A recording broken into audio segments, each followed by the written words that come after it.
Hello, my friend. Today I will tell you another long-forgotten legend. Close your eyes and let the magic transport you to Middle-earth.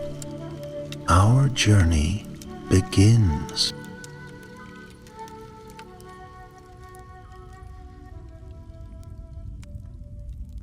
The wind howled over the sea, carrying the scent of salt and rain. The sky was vast and endless, a canvas of storm clouds and dying sunlight, as the last rays of day bled into the western horizon. Far beyond the sight of ordinary men, across leagues of rolling waves, lay a kingdom forgotten by time, a land of splendor and might, whose name was spoken only in hushed whispers. Númenor. Once it was the jewel of the world, an island kingdom gifted by the gods, a realm of wisdom, power, and unmatched grace. Its people were tall as ancient oaks, strong as the roots of the mountains, and wise beyond the reckoning of lesser men. Their ships sailed to the very edges of Middle-earth. Their banners flew upon the winds of every shore. Kings and queens ruled from thrones of ivory and gold, their decrees shaping the fate of nations. And among them, in an age of rising shadow, there was one, a king whose name was spoken with reverence and fear. He was mighty beyond measure, his will an iron command, his people devoted to his rule. Yet for all his strength, for all his wisdom, his heart carried a wound unseen, a hunger that no crown could satisfy. He longed for eternity. The thought of death haunted him, an unspoken dread that festered like a wound that would not heal. He had seen the elves, those ageless beings who did not wither, whose years stretched beyond the grasp of mortal reckoning. They walked untouched by time, their beauty unfading, their wisdom growing like the deep roots of the oldest forests. And yet, for all his power, for all the glories he had gathered like jewels upon his brow, he knew the fate of men. A day would come when his flesh would fail, when his breath would leave him, when his kingdom would pass to another. No mortal could escape it. No king could command the passing of years to halt their march. But in his pride, he would not accept it. He sought knowledge in the hidden chambers of the world, in the ancient scrolls of forgotten lore. He listened to whispers carried upon the winds, voices that promised secrets beyond the veil of time. And so it was that, in his greatest hour, as his kingdom shone brighter than ever before, his steps turned toward the dark. It was in the deep places of his hall that he heard the first whisper, a voice smooth as flowing water, cool as the breath of a grave. It did not demand, did not beg, did not threaten. It merely spoke, like an old friend, like a secret waiting to be known. "There is a way," it said. The king, sitting upon his throne, did not flinch. He did not show fear, for kings of Númenor were not given to fear. And yet he listened.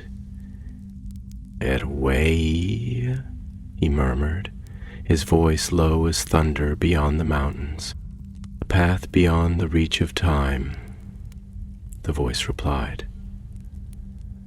"A road unseen, a power unclaimed for those who dare to grasp it." A shadow moved in the flickering torchlight, shifting like mist before the dawn. The air grew heavy, thick with something unseen, something that curled at the edges of thought. The king's fingers tightened upon the arms of his throne. "And what price does this path demand?" he asked. A pause, a silence deep as the sea at night. "Only what you are willing to give," the voice whispered. The king did not know then that he had already begun his fall. Days passed and the voice did not return. The king continued his rule, his warriors patrolling the golden shores of Numenor, his ships sailing beneath banners that bore his sigil. The people bowed as he passed, their voices calling his name, their hearts filled with devotion. And yet, in the quiet of the night, when the stars hung cold and silent above the sea, the words of the whisper lingered in his mind. A way, a path, a power. It was not long before the voice returned. This time, it came upon the wind, slipping through the high towers of his palace like a breath upon the stone. It carried with it the scent of something ancient, something forgotten, something that had waited in the dark for ages untold. "You seek the wisdom of the world," it murmured, just beyond the reach of the torchlight. "You seek dominion beyond the span of days, and so you shall have it." The king rose from his seat, his robes shifting like the tide.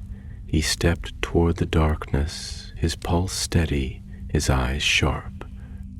"I am no fool," he said, his voice a blade in the quiet.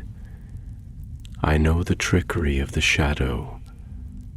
I know the lies of those who dwell in the dark." A chuckle, low and knowing. "Oh, great king, there are no lies here. Only truth, only the power you have always sought." A pause, then the whisper came again, curling around him like a serpent's breath. "Come." And though he was mighty, though he was wise, though he was feared by his enemies and beloved by his people, the king did not turn away. He followed, beyond the torches, beyond the halls of his fathers, beyond the golden splendor of his kingdom. There was a place where the wind did not stir, where the stone was black as the abyss beneath the world, where the stars could not reach. The voice led him there. He stood upon the threshold, his shadow long upon the cold stone, his heart steady. Before him a figure loomed, neither beast nor man, neither living nor dead. It was wrapped in darkness, its form shifting like smoke, its eyes unseen. A figure wreathed in whispers, a voice that carried the weight of ages. "Sauron," the king murmured, his lips barely moving. A figure that was not a man, not a god, but something in between. A presence that had walked the world when it was young, that had shaped the very bones of the earth, that had seen the rise and fall of countless kings. The Dark Lord inclined his head, his presence pressing upon the air like a tide that could not be stopped. "O King of Numenor," Sauron said, his voice a smooth river of shadow. "O mighty Lord of men, you have come at last." The king did not answer. He did not need to. Sauron stepped forward, his form shifting like the night itself. In his hand he held something small, something that gleamed with a light that was not light, a band of gold, perfect in its shape, flawless in its form. A ring. "This is my gift," Sauron whispered. "To you who shall be more than a king, to you who shall reign beyond death itself." The king looked upon the ring, and in its surface he saw his own reflection, and in that reflection he saw something else, a shadow, a wraith, a fate that had already begun. And though he did not know it yet, in that moment, the mighty king of men was lost. Forever. The chamber was vast and hollow, a space carved not by mortal hands, but by forces older than stone and deeper than the sea. It was a cavern of darkness, its walls slick with shadows that pulsed and shifted as if they were alive, breathing in the presence of those who entered. The air was thick and heavy, filled with something unseen yet deeply felt, an oppressive weight that settled upon the skin like the touch of unseen fingers. Here the world seemed to hold its breath, as though time itself hesitated at the threshold, unwilling to intrude upon whatever was about to unfold. The king, whose name had once been sung in the halls of Númenor, stood at the edge of that darkness, his form bathed in the dim glow of unseen torches, their light too weak to reach the farthest corners of the abyss. His eyes, sharp as the blades of his forebears, roved over the space before him, taking in the vast emptiness, the void where no life stirred. He was a man accustomed to commanding armies, to standing upon the prow of his great ships as they cut through the tides like silver knives. Yet here, in this place, he felt for the first time the faint whisper of something he could not name. It was not fear. No, he had conquered fear long ago, had stared into the faces of foes who would see him dead and had not flinched. But this was something else, something deeper, something that curled at the edges of his thoughts, like mist upon the sea. It was the feeling of standing at the precipice of an unknown shore, of glimpsing a horizon that no man had ever crossed. And before him stood Sauron. The Dark Lord was tall, impossibly so, his presence an eclipse of all light, a void that swallowed the flickering warmth of the world and left only shadow in its wake. His form was shrouded in a robe of deepest black, woven not of cloth but of something intangible, something that absorbed the very essence of the air around it. His face was hidden, veiled by the darkness that clung to him like a second skin, but his eyes were there, gleaming like embers buried beneath a mountain of ash, smoldering with an ancient fire that had burned long before the first stars were set in the heavens. For a long moment neither spoke. The silence stretched between them, thick and endless, a chasm of unspoken words and unreadable thoughts. And then Sauron moved, slowly, deliberately, his steps soundless upon the stone. When he spoke, his voice was soft, almost a whisper, yet it carried through the chamber with the weight of a tide crashing upon a shore. "O mighty king of Númenor," he said, his words curling through the air like smoke, rich with something that was neither mockery nor flattery, but something in between, a recognition of power, a weighing of the soul. You stand upon the threshold of something greater than you have ever known. You have ruled the lands of men, you have bent the seas to your will, but tell me, have you ever ruled time itself? Tell me, have you ever ruled time itself? The king's jaw tightened, his fingers clenching at his sides. He was not a man easily swayed, not one to be moved by mere words, but there was something in Sauron's tone, something that reached into the marrow of his being, that struck at the very core of his desires.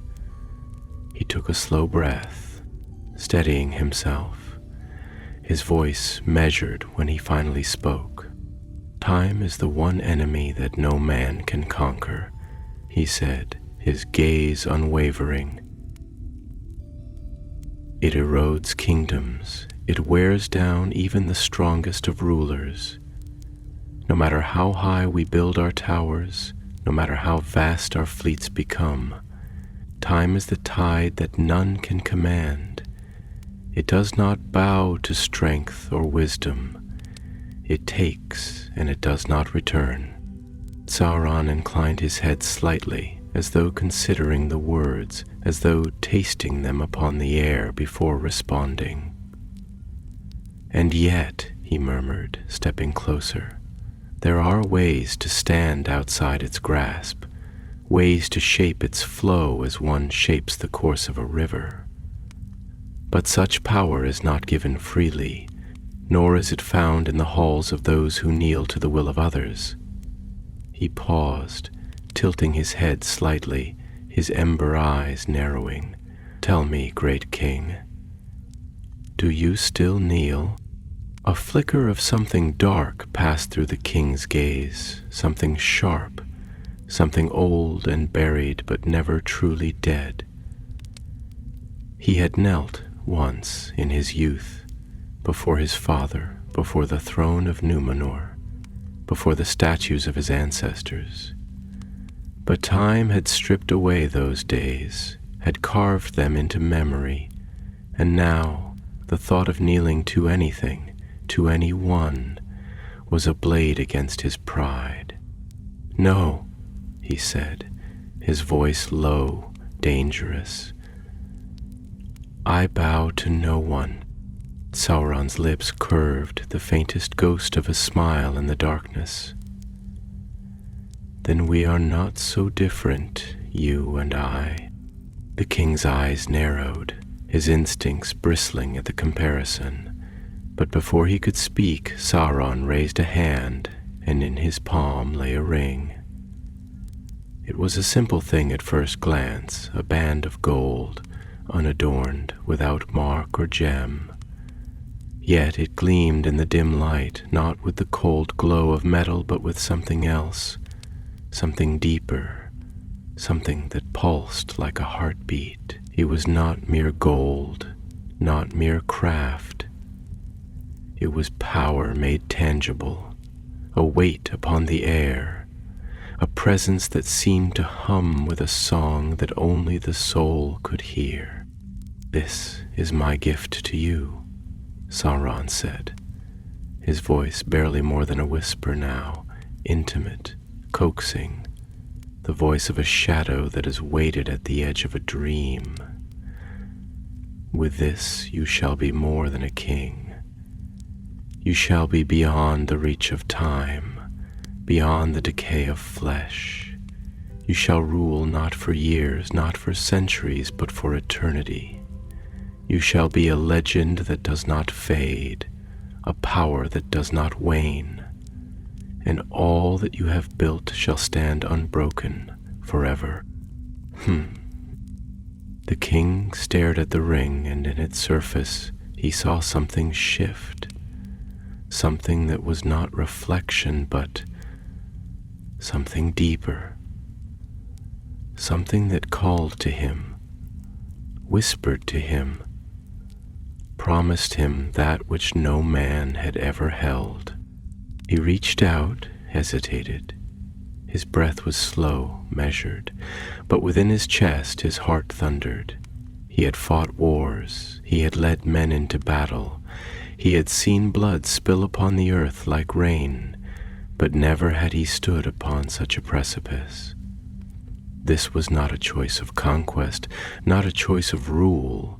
It was a choice of self, a choice that could not be undone. And yet, the voice in his mind, the voice of pride, the voice that had always whispered to him in the quiet moments of his reign, told him that this was his right, that he was not meant for death, for decay, for the slow fading of history. He took the ring. The metal was warm against his skin, pulsing like something alive, and as his fingers closed around it, the chamber around him seemed to breathe, the shadows deepening, the walls stretching, the world shifting. A faint shudder passed through him, but he ignored it. He had made his choice, and the path he had taken had no road back. The moment the king's fingers closed around the ring, the air in the chamber shifted. It was not a sudden thing, not a violent upheaval of stone or wind, but a change as deep as the shifting of tides, as slow and inevitable as the turning of seasons. The darkness, which had always clung to the edges of the chamber like a living thing, seemed to exhale, a whispering sigh that passed through the air like the hush of distant waves against an unseen shore. The torches, dim and flickering before, did not so much as waver. Yet their light no longer seemed to reach as far as it had a moment ago. The very walls of the cavern seemed to recede, stretching into an immeasurable depth where shadow folded into shadow, where distance became meaningless, where the boundaries of the world had begun to dissolve into something else. The ring sat heavy in his palm, not in the way that gold is heavy, not with the weight of metal, but with something deeper, something that pressed into his flesh like a presence, like a thought given form. It was warm, almost too warm, as if it had been forged in a fire that had never truly died, as if it carried within it the last echoes of a distant forge, a place where things were shaped not by mortal hands but by something far older, far greater. He turned it over slowly, his thumb brushing against the smooth, unmarked surface, and for a moment it seemed as though the air around it wavered, as though the very fabric of the chamber bent in its presence. Sauron watched in silence. He did not speak, did not move, but his presence was there, vast and patient, a weight upon the air, a shadow upon the mind. He did not need to speak. The king could feel his gaze, though the Dark Lord's eyes were unreadable, though his form was more presence than flesh, more silhouette than shape. The silence stretched between them, not an empty thing, not a void, but a conversation in itself, a dialogue carried in the stillness of the chamber, in the flickering of torchlight that did not dare touch the shadows. At last the king broke the silence. His voice was measured, though something in it had changed, something had deepened, as though the act of holding the ring had already begun to shift the very cadence of his speech. "There is power in this," he murmured, though it was not a question. He did not ask Sauron to confirm what he already knew. He could feel it, the pulse beneath his fingers, the whisper at the edges of his thoughts.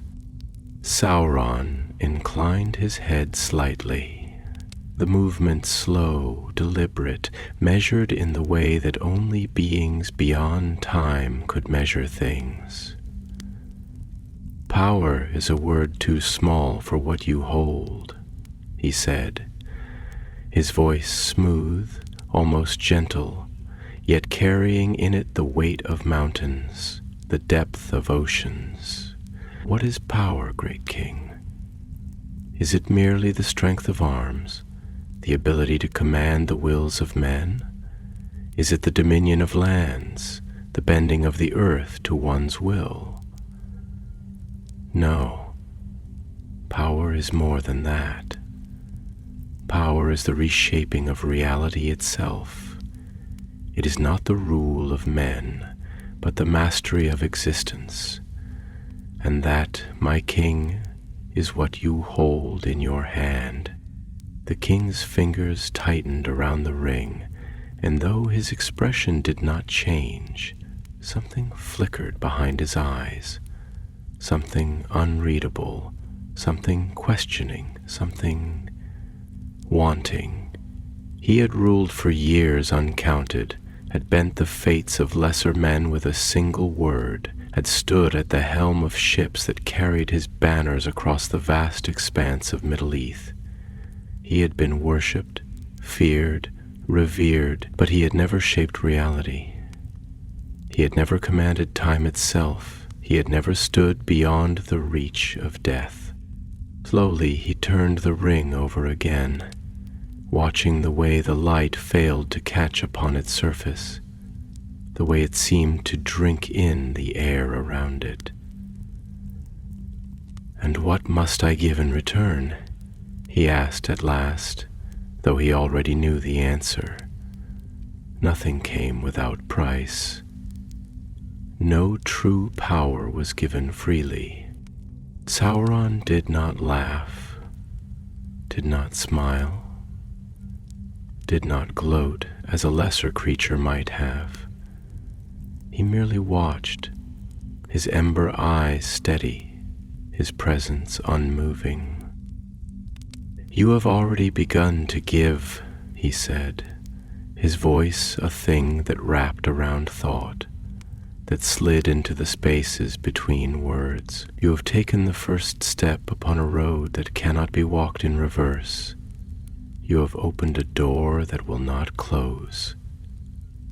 What you give is not an offering made at an altar, not a sacrifice laid upon a pyre. What you give is yourself, piece by piece, breath by breath, step by step, until you are something more than a man, until you are something greater than a king. What you give is all that you were, so that you may become all that you are meant to be." A silence followed, a silence thick as the depths of the sea, a silence filled with the weight of a choice already made, though neither had spoken it. The king closed his eyes, though only for a moment. He thought of Numenor, of its white shores and golden fields, of the towers that rose like ivory spires toward the heavens. He thought of the sea, vast and endless, stretching beyond the horizon, whispering to those who listened. He thought of the tombs of his fathers, of the halls where the dead waited in silence, where kings greater than he had gone before, their names etched into the walls, like echoes of a past that could not be reclaimed. He thought of his own name carved into stone one day, forgotten the next, a mere whisper upon the wind of history. And then he thought of the ring in his palm. He thought of what it meant, what it promised. Eternity. His eyes opened. His gaze met Sauron's, steady, unshaken. "This road," he said, his voice slow, deliberate. "There is no turning back." Sauron inclined his head, the faintest echo of something unreadable in his expression. "There is no need to turn back," he murmured, "not for those who walk toward greatness." The king breathed in, slow and deep. His fingers lifted, the ring poised between them, its weight pressing into his palm, its warmth seeping into his skin. He hesitated for only a breath, for only a moment, for only the briefest fragment of time that still belonged to him. And then he slid the ring onto his finger. The world shifted. Darkness folded in, slow and inevitable, like the tide upon the shore, like the night swallowing the last light of day. The chamber seemed to tilt, the air thickening, the very fabric of existence bending in a way that no words could describe, that no mortal mind could fully grasp. The king gasped, his breath stolen from him, his vision stretching, warping, the walls of the chamber becoming something vast, something without end. He felt himself falling, not downward, not into space, but inward, into something unseen, into something that had always been waiting. The ring pulsed against his skin, the warmth deepening, spreading, not fire, not heat, but something else, something greater, something endless. He did not fight it. He did not scream. He let it take him. And in that moment, the King of Men was no more. There are moments in life that stretch beyond the boundaries of time. Moments that do not merely pass like sand through an hourglass, but instead coil around the soul, tightening, pulling, reshaping. Moments where the self fractures, where the world tilts upon an unseen axis, and the old certainties, the old truths, shatter like glass against the unyielding stone of fate. The king had stepped into such a moment. It was no longer time that moved forward, but him.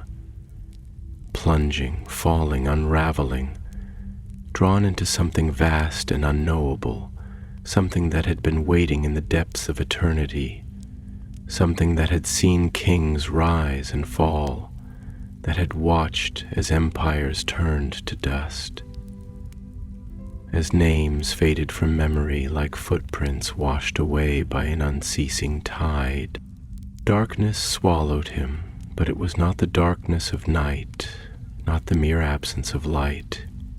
It was a darkness deeper than the spaces between the stars, deeper than the abyssal chasms of the world's foundations, deeper than the silence that lingers after the last breath of a dying man. It was a darkness that whispered, that pulsed with an unseen rhythm, a slow, inevitable heartbeat, the sound of something old and waiting, something vast and patient, something that had no form yet was everywhere, that had no voice yet spoke in the marrow of his bones. He tried to move, but his body was no longer his own. He had weight, but no substance. He had a shape, but it was untethered, unbound. He was unmade and remade in the same breath, cast adrift in a space where breath had no meaning, where thought was a ripple upon an endless sea. He could feel the ring upon his finger, but it was no longer metal. It was a part of him, fused into the very fabric of his being, an extension of his will, a tether to something far greater, far deeper, far darker than he had ever conceived. And then the whispers began. They were not words, not at first. They were impressions, thoughts without form, echoes of voices that had spoken long ago, voices that had once belonged to men but no longer carried the weight of flesh. They slithered around him, curling into the spaces of his mind, unraveling the tightly wound threads of his consciousness, slipping between his memories, his thoughts, his desires, peeling him open layer by layer, searching, seeking, understanding. Who are you? The question did not come as speech, but as sensation, as a slow pressure against the core of his being, as an unraveling of the self. It was not an inquiry, not truly, for the darkness already knew. It was a test, a measure of the strength that had brought him here, a weight placed upon the scales of his soul. "I am a king," he said, or thought, or perhaps only felt. "I have ruled with wisdom and strength, with the fire of my will and the steel of my sword. I have bent the tides to my command, have led men beyond the reach of their own fears, have stood above them as their guide, their shield, their unyielding law." A pause, stretching, lengthening, deepening. Is that all?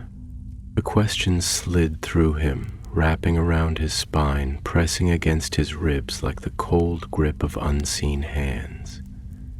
It was not mockery, it was not doubt, it was something deeper, something that prodded at the foundation of his being, testing the stone of his identity for cracks, for weakness, for flaws he had not seen in himself. "I am more than a king," he answered. And this time, his voice did not waver. "I am a force. I am will made manifest. I have grasped power beyond the reach of mortal men, and I shall not falter. I shall not fall. I shall not break." Silence. Then a sound. Not laughter, not derision, but something colder, something knowing, something ancient. "Then step forward, O king. Step beyond the veil and see." And suddenly the darkness was not darkness. It was a storm, a maelstrom of shadow and fire, a churning tide of power that stretched beyond the edges of the world. The air was thick with the scent of something acrid, something burning though no flame could be seen. Shadows twisted and curled like living things, shapes half-formed and shifting, flickering at the edges of sight like specters caught between waking and dream. In the distance, beyond the writhing abyss, stood a figure, tall, robed in darkness, crowned in unseen fire. Sauron. He was not as he had been in the chamber. Here, his presence was vast, uncontained, no longer bound by the pretense of mortal form. He was a weight upon the world, a force that bent the air around him, a tide that pulled upon the very essence of being. His eyes were not eyes, but twin embers burning within the void, and when he spoke, his voice did not merely sound, it resonated, a tremor in the fabric of existence.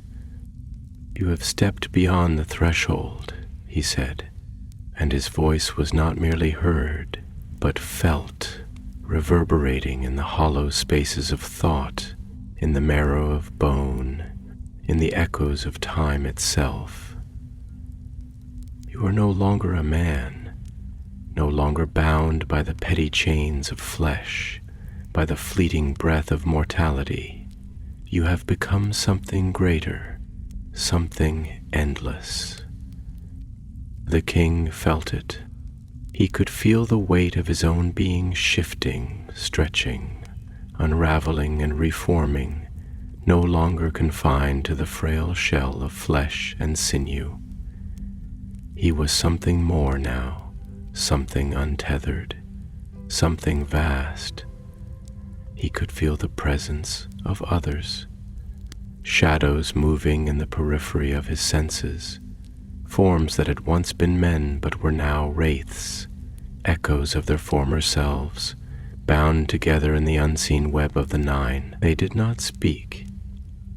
but he could feel their thoughts, their knowledge, their presence entwined with his own. A silent brotherhood of those who had stepped beyond the limits of life. And yet, for all the power that surged through him, for all the vastness of the existence he had embraced, there was something missing, something hollow. He turned to Sauron, his voice steady, his words slow, deliberate.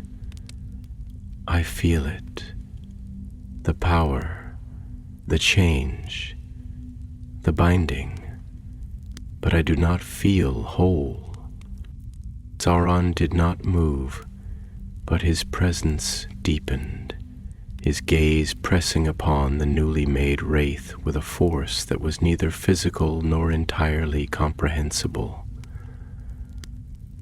Wholeness is an illusion, he said, his voice quiet but absolute. To be mortal is to be broken, to be divided against oneself, to be consumed by doubt, by fear, by the ceaseless gnawing of time. But now you are beyond time, beyond doubt, beyond the weakness of flesh. You are not whole, for there is no need to be. You are a blade, honed and tempered, a will without constraint, a force without hesitation. You are the embodiment of dominion. You are no longer a king of men. You are my hand, my sword, my voice. You are the first among the nine. The words settled over him like a mantle, a weight, a coronation. The king closed his eyes, though he no longer had eyelids, no longer had flesh that could be closed against the world. He breathed in, though breath was no longer necessary. He reached into himself, into the vastness of his new existence, into the power that hummed beneath his very being. And when he opened his eyes again, they were no longer the eyes of a man. They burned. The world had changed, or rather, it had become something new, something unfamiliar, something vast and unknowable, as if the veil that had once separated sight from truth had been torn asunder. The air was no longer air, not in the way he had once known it. It did not move as wind, did not stir as breath. It was presence, it was thought given weight, it was the hum of something greater than himself pressing against the edges of his awareness. He did not breathe, yet he felt the pulse of existence moving through him, as if his very being had become entwined with the foundations of the world, stretched thin across the fabric of time itself. He was not standing, not in the way that men stand, with feet upon solid ground. He was suspended, bound neither to earth nor sky, adrift in a space where direction was meaningless, where the laws of flesh had unraveled like the fraying threads of an ancient tapestry. He had eyes, but they were no longer bound to his body. They stretched outward, drinking in not only what was visible but what lay beneath, what pulsed beneath the surface of all things. The hidden currents of power, the unseen weavings of fate, the trembling foundations upon which time itself was built. He saw the edges of thought before they became words, the flicker of emotion before it became action. He saw the presence before him stirred and the world focused. Sauron stood, or perhaps merely was, his form no longer bound by the constraints of the fleshly guise he had worn before. He was neither light nor darkness, neither fire nor shadow, and yet he was all of these things at once, a figure that defied definition, that shaped definition around himself, bending reality into a form that mortal minds could comprehend. His edges wavered, shifting like the flickering of a candle's flame. Never quite solid, never quite insubstantial, a thing caught between worlds, between states of being. "You see now," Sauron murmured, and his voice was like a ripple upon an endless lake, a sound that did not echo but instead unfolded, spreading outward in waves of meaning. "You feel what lies beyond the limits of flesh. You have stepped beyond the cage of mortality, beyond the confines of bone and blood. Do you understand what you have become?" The king, if he could still call himself that, if the word still had meaning, turned his gaze inward, searching through the depths of his own being, feeling the way his form had shifted, feeling the way his self had stretched into something vast, something other. He was not bound as he had once been, but he was also not free.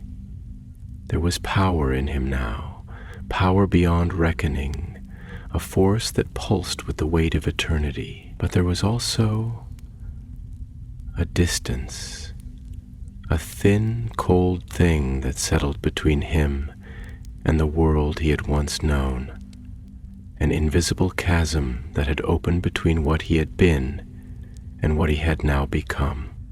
He was aware of himself, aware in a way that no man had ever been before.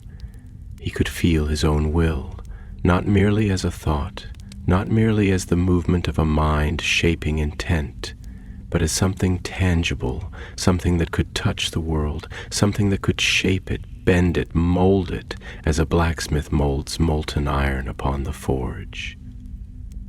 But there was something else, something deeper, something missing. "I feel it," he said at last, and his voice did not carry upon the air as it once had. It resonated, a soundless weight pressing outward into the space around him, forming words not from breath, but from will alone. "I feel the power. I feel the change. I see in ways I could not see before, and yet..." He hesitated, searching for the right words, but Sauron merely watched, patient, waiting, knowing. "And yet," the king continued slowly, carefully, tasting each word before he spoke it, "I do not feel whole." Sauron inclined his head slightly, the motion deliberate, as though it was not merely an acknowledgement of words, but an acknowledgement of understanding. "Wholeness is a mortal delusion," he said, his voice smooth as flowing water, deep as the caverns beneath the world. To be mortal is to be broken, to be divided against oneself, to be at war with one's own desires, one's own limitations, one's own fear of the inevitable. Mortals seek completion in their deeds, in their kingdoms, in the fleeting triumphs that will one day turn to dust. But you are no longer bound by such constraints. You are beyond them now. The king was silent for a long moment, turning Sauron's words over in his mind, letting them settle, letting them sink into the depths of his being. Wholeness is a delusion. Was it? Had it always been? Had his life, his rule, his conquests merely been the frantic grasping of a man reaching for something that had never truly existed? He had thought power would make him whole. He had thought dominion would satisfy the ache, the hunger, the quiet gnawing in his chest. He had believed that eternity would finally give him the completeness that had eluded him all his life. But now, standing upon the threshold of something greater, he realized the truth. He had not gained wholeness. He had shed the need for it. He let out a breath, though it was not truly a breath, merely the shape of one, the memory of a thing that no longer had meaning. "You speak of eternity," he said, lifting his gaze to meet the burning coals of Sauron's eyes. "But eternity is a word men use to describe something they cannot grasp. What is eternity? What is this existence that I have stepped into? What am I now, if not a man, if not a king?" Sauron moved, the shift of his presence like the slow turning of the heavens, a vast and inevitable motion, a thing older than time itself. "You are the first among the 9, he said, his voice low and resonant, wrapping around the words like a whispered promise. "You are no longer bound by flesh, no longer subject to the decay of years, no longer a prisoner to the frailties of men. You are will, sharpened into form. You are dominion, given shape. You are a shadow upon the world, a whisper of death upon the wind, a terror in the hearts of those who would defy the will that now binds you." The words settled upon the king's soul, sinking into the spaces where doubt might have taken root, where uncertainty might have lingered.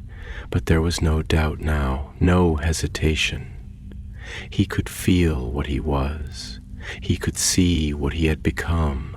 He was no longer merely a man who ruled other men. He was above them, beyond them, something vast and terrible, something unseen yet ever present, something that could reach into the thoughts of those who stood before him, who would bow before him, who would fear him. A long silence stretched between them, and then Sauron spoke again, his voice quieter now, yet no less heavy with meaning. "There is no turning back, O king. There is no path that leads home, there is only forward, only the long road ahead, only the dominion that awaits. Are you ready? The king, no, not the king, not anymore, lifted his gaze, and the fire of his new existence burned in his unseen eyes. "I am," and the world bowed before him. Time no longer carried meaning in the way it once had. It did not pass as the measured rhythm of days and nights, did not move in the steady pulse of the seasons, did not bow to the mortal understanding of what was before and what was after. It was now something fluid, something that curved in upon itself, like ripples upon an endless black sea. He could not say how long he had stood there, in that place beyond places, suspended between the remnants of his old self and the vast, nameless thing he was becoming. Perhaps it had been an hour or a lifetime. Perhaps the moment of his transformation was still happening, still unfolding across the great expanse of the world, reverberating through the fabric of existence like the lingering note of a great celestial bell. The chamber around him, or what he still thought of as a chamber, had become something else entirely. The stone walls no longer pressed in around him as they once had. They had unraveled, become indistinct, stretching out into an infinite space where the laws of the world did not hold dominion. Darkness coiled like mist, shifting with the slow, ponderous grace of a tide that was neither water nor air, but something deeper, something more fundamental.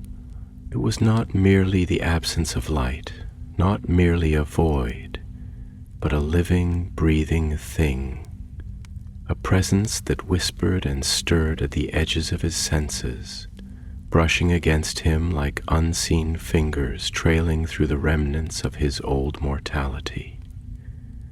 The air, if it could be called air, was heavy with the weight of unseen things, with the hum of something ancient and waiting, with the slow measured pulse of a power vast beyond reckoning. He could feel it now, more than he had ever felt anything before. He could feel the unseen threads that wove through the world, the invisible currents that bound the fates of men and kings and empires together. He could feel the shifting tides of dominion, the slow turning of the great wheels of history, the weight of ages pressing down upon the bones of the world. He could feel the nine, their presence like distant echoes at the edges of his perception, figures wrapped in shadow, bound to him now in a way that no words could fully describe. They were not yet whole, not yet fully made, but they were there, flickering at the edges of time, their thoughts like whispers carried upon a wind that did not move. And before him stood Sauron. The Dark Lord had not changed, and yet he was different now. Or perhaps it was merely that he had changed, that his vision had sharpened, that he could now see in ways he had never been able to before. Sauron's form shifted like the surface of blackened water, his edges never quite still, never quite defined. He was a thing that could not be bound to one shape, one moment, one presence. He was fluidity itself, a force given shape only by will alone. And his eyes, twin embers that smoldered within the abyss, watched him with something that was neither approval nor expectation, but something deeper, something that knew. "You understand now," Sauron said, his voice carrying through the space between them not as mere sound, but as something heavier, something that sank into the marrow of thought itself. "You have crossed the threshold. You are no longer what you were. You have left behind the frailty of the flesh, the weakness of mortal kingship, the limits that once bound you. You are more than a man, more than a king. You are a force that moves unseen, a will that bends the course of the world."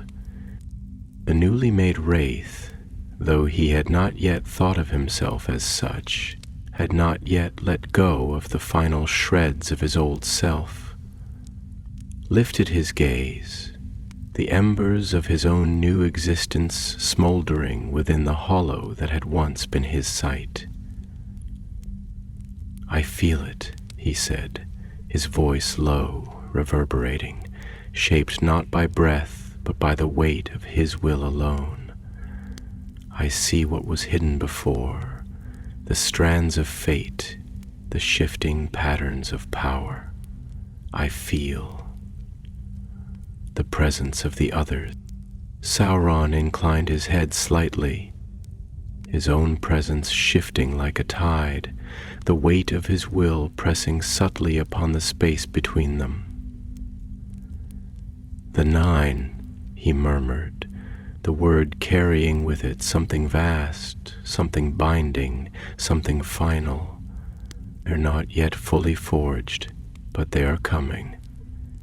You will feel them more keenly in time when their paths are made complete, when their wills are bound together as one. But you will stand among them as the first, as the greatest. You will be their Lord, the one who speaks my will, the one who guides them in the long dark to come." There was silence, heavy and knowing, and then the wraith spoke, his voice slower now, deeper, something vast and distant curling at the edges of his words. I was a king, he said, and there was no doubt in the words, no hesitation, only a statement of what had once been. I ruled over men, over land, over the turning of the years. I shaped my kingdom with my hands, with my sword, with the will of my people. I stood upon the high towers of my city and looked out across the expanse of the world, and I believed that I had dominion, that I had bent the tides of fate to my will. A pause, a shift in the air. But I see now that it was a lie, he continued, his voice lower, heavier, tinged with something colder than grief, sharper than regret, a fleeting illusion, a candle flickering in a storm, a name etched into stone that would one day crumble into dust. The power I held, the power I thought I wielded, was nothing but the echo of something greater, something older, something vast beyond my reckoning. I sought eternity, but eternity was not in the throne I held, nor in the kingdom I built. It was here. It was always here. Sauron did not speak, did not interrupt, merely listened.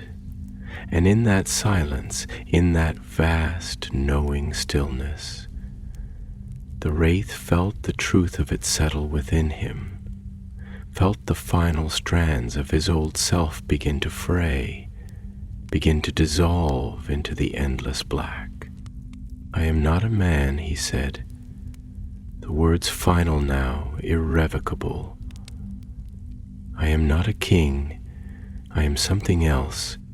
Sauron's voice, when it came, was softer, yet no less vast. You are my hand, he said, and the words wove themselves into the very fabric of his being, binding him, remaking him. You are my blade, you are my voice, you are the shadow upon the wind, the fear that settles upon the hearts of those who would resist. You are my king of shadows. You are the witch king. The name settled over him like a crown wrought of iron and shadow. And in that moment, the last remnants of the man he had once been, his name, his past, his fleeting mortal joys, his throne and his people and the memory of his own reflection, dissolved into nothing. He lifted his gaze, and he bowed. The last of the light was extinguished, and the world shuddered beneath the weight of what had been born. The world had changed, though not in the way that men would notice with their unseeing eyes. The sky did not break. The earth did not split. The mountains did not tremble beneath the weight of what had been done. No great sign had been wrought upon the heavens. No storm heralded the passing of a king into something greater, something darker. And yet something had shifted, something vast and imperceptible, like the great wheels of fate grinding against one another, altering the course of things yet to come.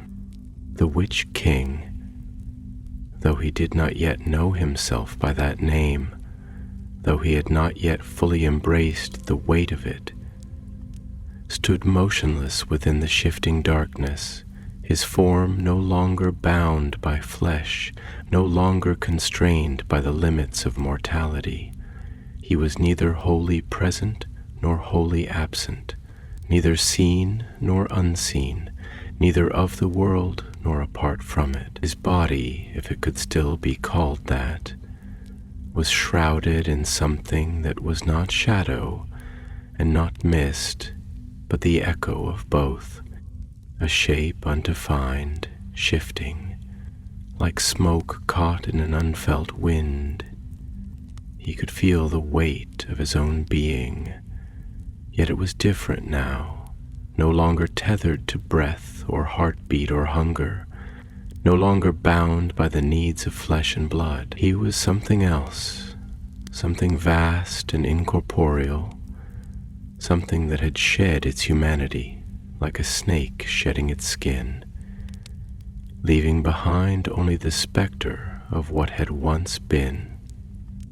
And yet, within that formlessness, within that void where flesh had been unwound and remade into something new, there was a feeling, a hollow, echoing thing, as if something deep inside him had been scooped out and left empty.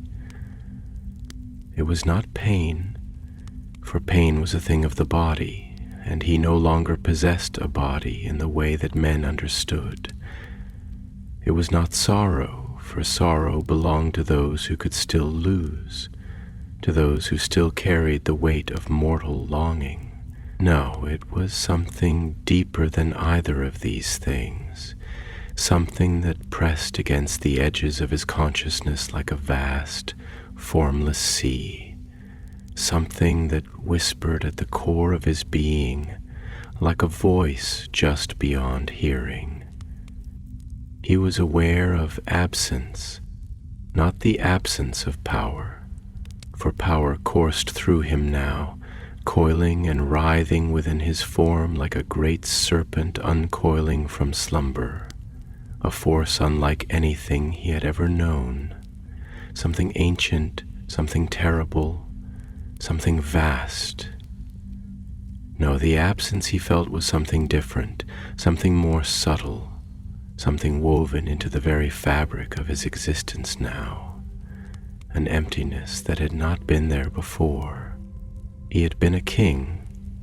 He had been a man of flesh, a man of will, a man whose hands had grasped the reins of fate and shaped the world to his desire. He had stood upon the high towers of his city and looked upon the faces of his people, and they had called him Lord. They had knelt before him. They had spoken his name with reverence and fear.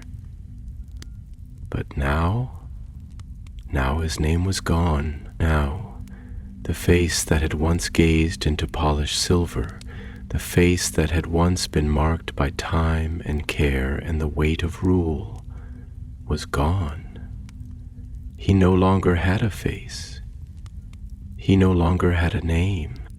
What had once been him had been stripped away piece by piece, dissolved into the unseen current that bound him now, bound him to something greater, bound him to something endless.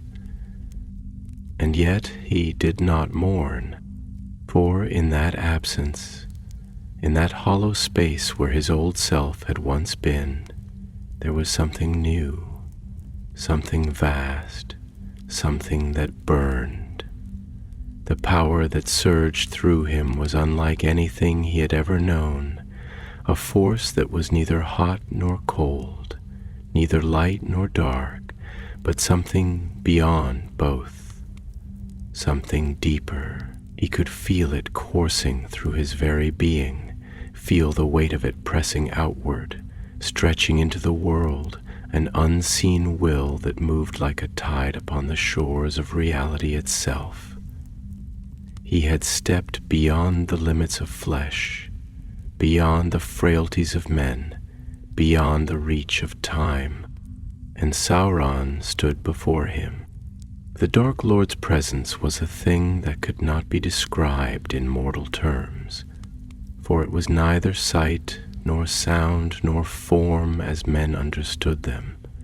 He was weight, he was force, he was presence, a being that did not merely exist but imposed itself upon existence, bending the very air around him, warping the space through which he moved. His form, ever shifting, ever changing, was like the flickering of flame in the void, a shape that was never still, a shape that was defined only by his will. And his eyes, those twin embers burning within the darkness, fixed upon the new-wrought wraith with something that was not quite approval, not quite satisfaction, but something deeper, something inevitable. "You have crossed the threshold," Sauron said, and his voice did not merely carry through the air, but through existence itself, pressing against the mind, wrapping around thought, sinking into the marrow of the soul. "You have stepped beyond the bounds of mortality, beyond the chains of flesh. You are no longer bound by time, no longer tethered to the frailties of the body. You have become something greater, something eternal. You are my hand, my blade, my voice in the shadows. You are the first among the nine, the Lord of the Nazgul, the Master of Shadows." The words settled over the wraith like a mantle, like a coronation, and he did not resist them. He could feel them binding to him, sinking into the very fabric of his being, defining him in a way that his old name, his old titles, had never truly done. He was not a king of men anymore, not a ruler bound to the laws of flesh, to the limits of mortality. He was something greater, something that endured, and yet he spoke, his voice emerging not from breath, not from throat, but from will, a sound that carried through the darkness like the whisper of a blade unsheathing in the night. "And what now?" he asked, though it was not truly a question, not in the way that men ask questions. "What is the purpose of this power? What is the purpose of my existence now, if not to rule as I once ruled, if not to build as I once built?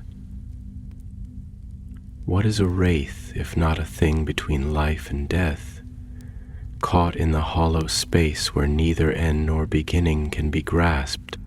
Sauron was silent for a long moment, and when he spoke, there was something deeper in his voice, something vast and knowing, something that had shaped the fates of ages before and would shape them still.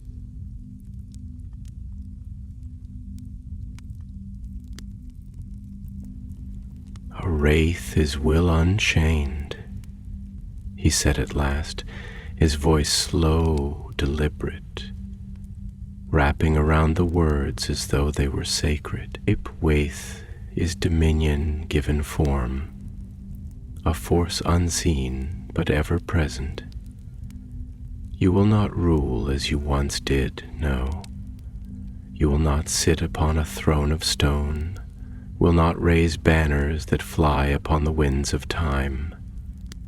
You will rule in the unseen spaces, in the forgotten places, in the corners of the world where fear dwells, where whispers turn the hearts of men to shadow. You will be the hand that guides fate from the dark, the whisper that bends kings to my will. You will not build a kingdom.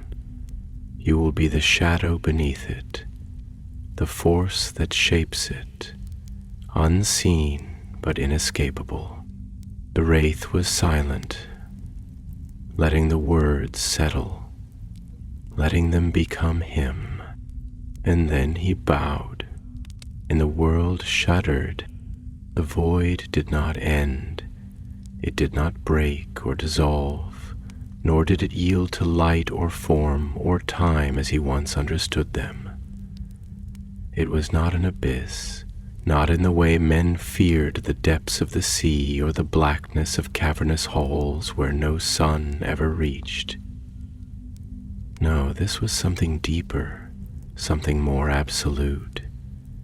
It was an unraveling of the world, a place where reality had thinned, where the laws that once governed stone and flesh and breath no longer held dominion. Here, thought did not merely exist. It moved, shaped the formless dark, stretched outward into unseen places, becoming more than whispers upon the wind. Here, identity was not something worn, not something given by birth, by crown, by the adulation of men. Here, identity was will, and will alone.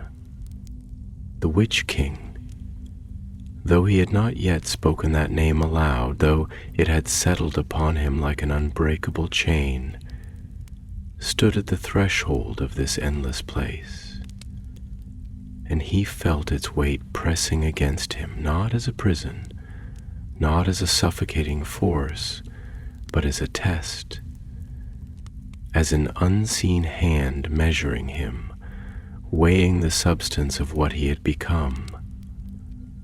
He no longer felt his body, not in the way he once had. His hands, his limbs, his face, these things were gone, shed like old garments discarded upon the floor of time. He no longer needed them. They had been replaced, transformed into something greater, something vast and unseen, something that did not rely on sinew or blood or the frailty of the flesh. And yet, though he had lost these things, though the warmth of his body had faded, though his heart no longer beat, though breath no longer moved through his chest, he did not feel empty. No, he felt power. It coursed through him like a great river, unseen yet unstoppable, moving not through veins but through something deeper, something that did not belong to the living world. It did not burn like fire, did not sear or consume, but it pulsed, slow and rhythmic, a heartbeat that was not a heartbeat, a force that was not bound by life yet carried with it something ancient, something enduring. He could sense the world in ways he never had before, could feel the fabric of things shifting around him, the way the air bent and twisted in his presence, the way the unseen strands of thought and fear and time wove themselves together, becoming something tangible, something he could touch if he willed it. And he knew, with a certainty that was both exhilarating and terrible, that he had stepped beyond the realm of men. You are beginning to understand. Sauron's voice came, smooth and implacable, cutting through the silence like a blade through still water. It did not merely speak. It reverberated, carrying its weight through the unseen spaces, pressing into the essence of what he now was. You feel it now, do you not? The absence of the body, the shedding of the weaknesses that once bound you. But more than that, you feel what has replaced those things. You feel the weight of the power that has filled the hollow places, the force that now binds you, the will that moves through you like the turning of the heavens. You are no longer a thing of flesh and bone. You are will, sharpened and unbreakable. You are a shadow given form, an echo of what was made into something endless. And yet, there was something in that pause, something deliberate, something knowing. The Witch King did not speak, but he did not need to. Sauron already knew the question that lingered unspoken in his mind. And yet you hesitate. The Dark Lord continued, and now there was something deeper in his voice, something vast and quiet, something that had shaped kings and gods alike, something that knew. You have shed the world of men. You have stepped beyond their frailties, beyond their fleeting joys, beyond their pathetic grasping for things they will never hold. You have given yourself to something greater, something eternal, and yet there is still a part of you that lingers, a part that looks back toward the ruins of what you once were. Why? The Witch King was silent for a long moment, and when he finally spoke, his voice was no longer a thing shaped by breath or tongue, no longer a mere sound upon the air. It was something deeper, something that carried, something that resonated through the unseen space around him. "It is not hesitation," he said, and his words were slow, deliberate, as if tasting them for the first time. "Is reflection." Sauron tilted his head slightly, the motion imperceptible to any who did not see as the Witch King now saw. "Reflection? There is power in what I have become," the Wraith continued, and he could feel the truth of his own words, feel the weight of them settle into place, like a blade finding its sheath. "Power greater than I ever imagined, greater than I ever desired. I do not fear it. I do not regret it. But there is something else. Something changed." "You are changed," Sauron said, his voice quiet now, though no less vast, no less heavy with meaning. "You are new." "Yes," the Witch King murmured, "but not merely in form. There is a difference in my thoughts, in the way I feel. Not in the way that men feel, not with the foolish weaknesses they call love or longing. No, it is something else. It is as if the shape of my will has been altered, as if the contours of my mind have been reforged alongside my body. I remember what I was. I remember the man who once ruled, the king who once stood upon the high walls of his city. But that memory is fading. It is not lost, not yet, but it is becoming something distant, something I observe rather than own. I feel as though I stand at the edge of a great sea, watching as the tide carries the last remnants of my old self away into the depths. Sauron inclined his head, and there was something almost pleased in his presence, though it was not the pleasure of men, not the satisfaction of those who feel in the way that mortals do. It was something else, something deeper. "That is as it should be," he said. "You are being reforged. You are becoming what you were meant to be. The self that was bound to the limits of flesh was nothing but a shell, a cage, a temporary vessel. But you, now, you are stepping into something greater. You are embracing the truth of your being, the power that was always meant to be yours. The memory of your old self will not vanish. It will not be lost, but it will no longer define you. You will no longer be bound by the limitations of a name, of a past, of a fleeting, fragile existence. You will be something more. You will be eternal." The Witch King was silent for a long moment. Then, slowly, deliberately, he lifted his gaze. And though he had no eyes, though he had no face, he could feel the shift in himself, the weight of the truth settling into place. "Then let the tide take the rest of it," he said at last. "Let what was wash away." And the last remnants of his old self faded into the abyss. Silence settled like a heavy mantle, thick and absolute, stretching across the void in which he now stood, or floated, or existed. The concept of placement, of direction, of being in one space rather than another had become foreign to him. The world no longer carried walls or horizons, no longer held the comfort of familiar shapes, nor the certainty of stone beneath one's feet, or the sky stretching above. There was no sky here, no earth, no firmament upon which to stand. There was only the vastness of an eternal night, unbroken and unknowable, a realm where light did not dare tread.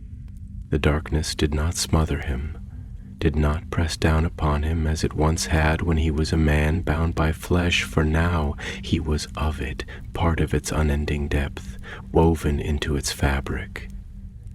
He did not breathe, and yet he felt the world around him, not with senses bound to physical form, but with something deeper, something more intrinsic. He was no longer beholden to the limitations of sight or sound, no longer constrained by the fragile, breakable faculties of a human body. Instead, he perceived in ways he had not known possible, felt the contours of things that had no substance, heard whispers that were not voices, but echoes of will, currents of unseen power moving through the abyss like a great river, endless and inexorable. And yet, though he had cast off the last remnants of his mortal self, though he had allowed the tide of darkness to take him fully, something lingered in the quiet spaces of his mind, a thought without form, a fragment of the past that had not yet fully dissolved. It was not doubt. No, that was gone, stripped away alongside his flesh, burned away in the fire of his transformation. It was something else, something more distant, like a memory glimpsed through a fogged glass, a remnant of another life, a life that no longer belonged to him. Had he truly surrendered everything? Or had something of the man he once was remained, hidden deep within the vastness of his new self? Waiting, Sauron stood before him, or rather Sauron was, for the Dark Lord's presence could no longer be measured by the simple constraints of standing, of moving, of existing in the way that lesser beings did. He was not bound by the mortal world's petty rules of space and shape. He was in the way that great forces are, in the way that time itself is. He was neither flame nor shadow, yet he was both. He was not light, yet he burned. He was not void, yet he consumed. His presence filled the endless space between them, pressing upon the very essence of being, shaping the currents of the void with his will alone. And the Witch King, once a man of pride, of ambition, of the unyielding belief that his rule would outlast time itself, bowed before him, not in submission, not in supplication, but in recognition. "You have passed through the veil," Sauron said at last, his voice reverberating through the abyss, not carried by sound, but by force, by presence, an inevitability that settled upon reality itself like the weight of an unbroken storm. "You have walked the path from which no man returns, and now you stand remade. The last shreds of your old self have faded into nothing, the illusion of your mortal identity cast away like dust upon the wind. And yet, I see that you have questions still. You have felt the truth of what you have become, but you do not yet know it. Speak." The Witch King lifted his head, and though he had no face, no eyes with which to see, he perceived the world around him more clearly than he ever had in life. His voice, when it came, was no longer a thing of breath or vocal cords, but something deeper, something that pressed upon the very fabric of the abyss, shaping the space around him with the weight of will alone. "What is it that I am now?" he asked, and though the words were simple, they carried with them the enormity of his transformation, the vast and unspoken question that had settled at the core of his being. "I know that I am no longer a man, no longer bound by the frailties of flesh, no longer held within the constraints of time. But what does that mean? I feel power beyond anything I ever dreamed possible. I see the world in ways I never could before. And yet, there is something else, something vast, something endless, something empty." Sauron did not answer immediately. He let the silence stretch, let the weight of the question settle in the spaces between them, let the realization of it sink into the core of the wraith's being. When he spoke, his voice was quieter now, but no less vast, no less final. "You are a being of will," he said, "a thing unchained from the limits of the physical world, a presence that moves unseen, that shapes the world not with hands but with thought, with command. You are neither alive nor dead, for those words belong to lesser beings, to creatures still bound by the illusions of time and mortality. You are more than what you once were, more than you ever imagined yourself to be. But in becoming this, you have lost something in return." The Witch King was silent. He already knew the answer. "A soul," he murmured. Sauron inclined his head slightly, his ember-lit gaze burning through the void between them. "A soul is a thing of life, a thing of flesh and breath and fleeting mortality. It is the weight of longing, of loss, of love, of fear. It is the thing that binds men to the world, that ties them to the cycle of birth and death and rebirth. You have stepped beyond that cycle. You have left behind the frailty of the soul, cast it away so that you might embrace something greater, something eternal. You no longer possess what they call a soul, for a soul is a thing that ends." The words settled over him, and he felt them sink into his being like iron into cooling water. And yet, he did not resist them.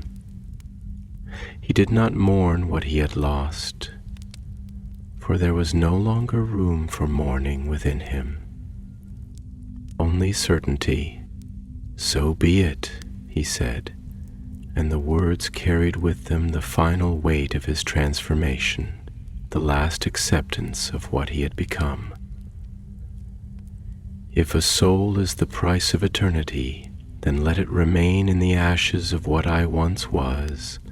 I have no need for it now." Sauron watched him for a long moment, and then, at last, he spoke once more. "You are ready," he said, and his voice was both command and coronation, both the sealing of a fate and the opening of a new path. "You are the first among the nine. You are the Lord of the Nazgul. You are the darkness upon the wind, the whisper in the minds of kings, the shadow that walks unseen through the halls of the world. You are the terror that grips the hearts of men when they stand upon the edge of sleep and feel the cold breath of something waiting beyond their sight. You are mine." The Witch King lowered his head once more.